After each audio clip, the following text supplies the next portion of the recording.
안녕하세요, 참치입니다. 제 영상을 보신 분들은 아시겠지만 저는 한국에서도 중국에 와서도 가장 자주 가는 카페가 스타벅스인데요. 갈 때마다 남편이 스타벅스 잘 되냐고 물어보길래 이 영상을 만들어 보았습니다. 오늘 영상의 주제는 스타벅스가 세계 2위 시장인 중국에서 잘 안 되는 7가지 이유입니다.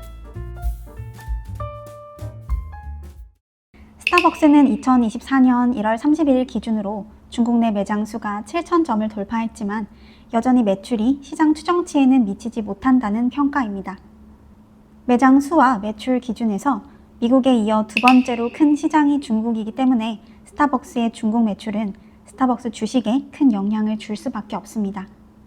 그렇다면 중국 시장에서 고전을 겪고 있는 이유는 무엇일까요? 중국은 전통적으로 커피보다 차를 선호하는 국가입니다. 2023년 기준 한국의 1인당 연간 커피 소비량은 405잔인데요. 중국은 구글에서 1인당 소비량은 찾기도 힘들었어요. 2022년 기준 11잔입니다. 2021년 9잔에 비해 많이 늘었죠.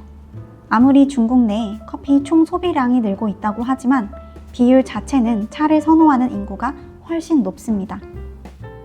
대표적인 과일 차 음료 브랜드인 헤이티는 점심시간에 주문하면 1시간 대기는 기본이거든요. 중국에서 잘 된다는 것의 기준은 이 정도예요.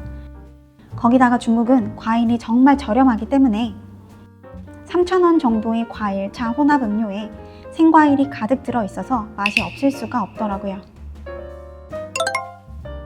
커피를 말할 때 중국의 낮잠 문화를 빼놓을 수가 없을 것 같은데요. 초, 중, 고 학생뿐만 아니라 회사원까지 점심을 먹고 낮잠을 자는 문화가 있어요. 학교에 본인의 이불을 가지고 다니고 관공서 점심시간도 모두 12시에서 2시까지로 매우 길어요. 중국은 의외로 보딩스쿨이 발달했기도 하고 단체 생활에서 길러진 습관 같은 거라 그런지 의외로 편하게 잠을 자더라고요. 업무 효율을 위해 잠을 깨기 위해서 등의 커피 소비 이유가 중국인에게는 크게 다가오지 않을 수도 있겠다는 생각이 듭니다. 매출과 매장 수에서 스타벅스를 제친 현지 브랜드로 이름을 올리는 곳이 루이싱 커피라 많이 들어보셨을 것 같아요. 일단 가격 자체가 스타벅스는 아이스 아메리카노가 5,700원인데 반해 루이싱은 2,500원 정도의 가격으로 3분의 1 정도예요. 스콘도 루이싱은 1,300원, 스타벅스는 3,000원으로 차이가 있고요. 다만 루이싱이 몇 년 전에는 커피가 너무 맛없어서 못 먹겠다 했는데 최근에는 원두도 다양하게 가져오고 맛도 괜찮아졌다고 느꼈어요.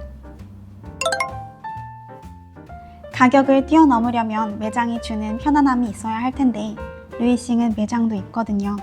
대표적인 예로 한국에서 컴포즈 메가커피는 주로 픽업만 가능하지만 스타벅스는 매장 이용객도 많잖아요. 중국은 아시다시피 땅이 넓어서 루이싱은 저가형인데 편한 매장까지 갖춘 곳이 많기 때문에 중국 사람들은 큰 차별점을 느끼지 못하는 것 같아요. 중국 소비 트렌드 하면 가장 먼저 떠오르는 말이 라이브 커머스와 배송 시스템이에요. 중국 와서 놀랐던 게 중국은 코스트코, 샘스클럽도 배달이 되고 약국에서 약도 30분 안에 배송이 된다는 점이에요. 배달 없이는 영업이 안 되기 때문에 중국 스타벅스도 배달을 하고 있어요. 지금은 20위안이면 무료 배송인데 이게 엄청 낮아진 거예요. 중국 인건비가 싸다고 해도 출혈 경쟁이 심하긴 합니다. 그리고 미리 앱에서 주문해두고 픽업해 가는 사람이 더 많은데 루이싱 매장이 10,000개 정도의 지하철 역사 내에 위치한 매장이 굉장히 많아서 픽업하기가 편리하더라고요.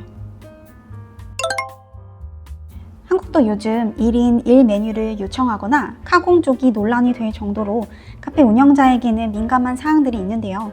중국 문화에서는 외부 음식을 막는 것이 이상하게 여겨질 정도로 대부분의 식당에서 외부 음식을 허용하고 있어요.